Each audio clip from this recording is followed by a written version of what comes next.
Hey y'all, it's Deb from Cooking with Mo and Deb.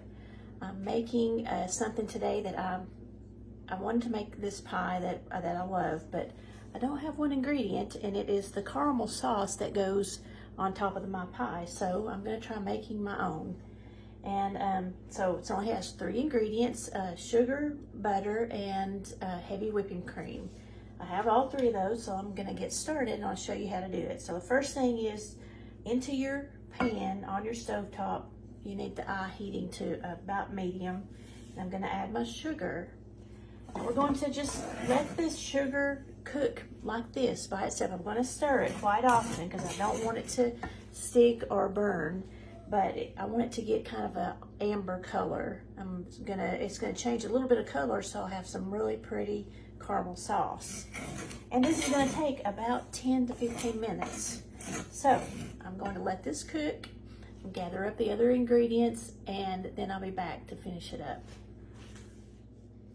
Okay, y'all, so my sugar has melted, and it's gotten a nice little auburn color to it.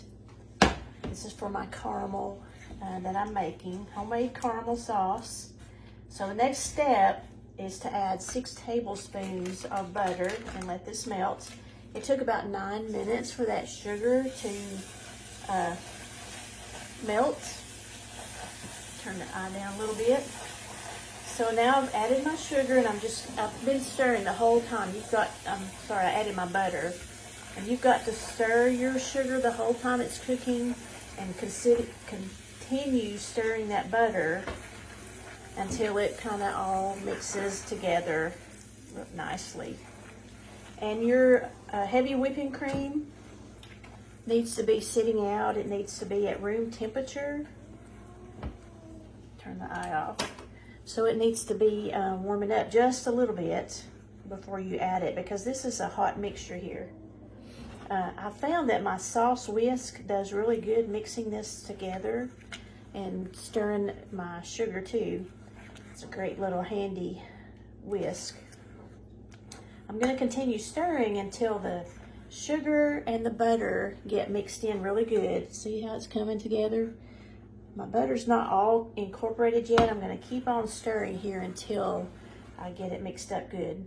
So what will I do with my caramel sauce? So what I'm going to do, I got an apple pie that I'm working on. I'm going to pour it over top of my apple pie, but it would be really good on a scoop of vanilla ice cream, or maybe some sliced up apples and a little bit of caramel sauce to put over the apples. That would be good. So there's multiple things you can do with this. It's not going to make a whole lot, so you're not going to have a whole lot extra, but it is some good homemade caramel sauce. You can, of course, buy a jar at the grocery store if you want to, but I didn't want to run to the store, and so I thought I'd try and make my own. So that's what I'm working on. So that's what it's doing. I'm coming together. I'm going to continue stirring, and I'll come back whenever I'm ready to add my heavy whipping cream. I'll be back. So I thought I'd ruined my caramel sauce, but I've come back to it and let it cook a little more, and it's turning out perfectly. So you can see that it's a little runny right now, but it's got to cook for 1 minute and kind of get everything melted in and incorporated in. I added that 1 cup of, a half a cup of heavy whipping cream, and I'm just letting it boil for 1 minute, and then it'll be ready. And I'm going to store it in just a small jar, I've got a lid and ring to put on it, but it had gotten kind of hard until I added that cream in it, and I let it cook for that almost a minute, and then it just looks really good now. I'll let it set, and I think it'll thicken up a little bit once it sets some more, but it actually looks really good, so I can't wait to taste it. I'm gonna have to go get some ice cream and try it on some ice cream. Got some apples. We're going to try it with apples, and like I said, I'm going to put it on my apple pie. So don't be afraid to give something new a try. That was new for me, and I think it's going to be pretty good. We'll see there. It looks pretty good, don't you think? So caramel sauce. Give it a try. So I just wanted to show you this caramel sauce. It turned out so good. It's set for a little while, so it's thickened. And if you wanted it thinner, you could, of course, just put it in the microwave for a few seconds. That would thin it out some.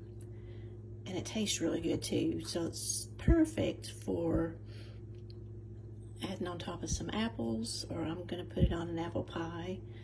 It'd be really good for ice cream. Make a banana split and have part of it with some caramel icing, topping. But it looks great and tastes great. You got to give it a try.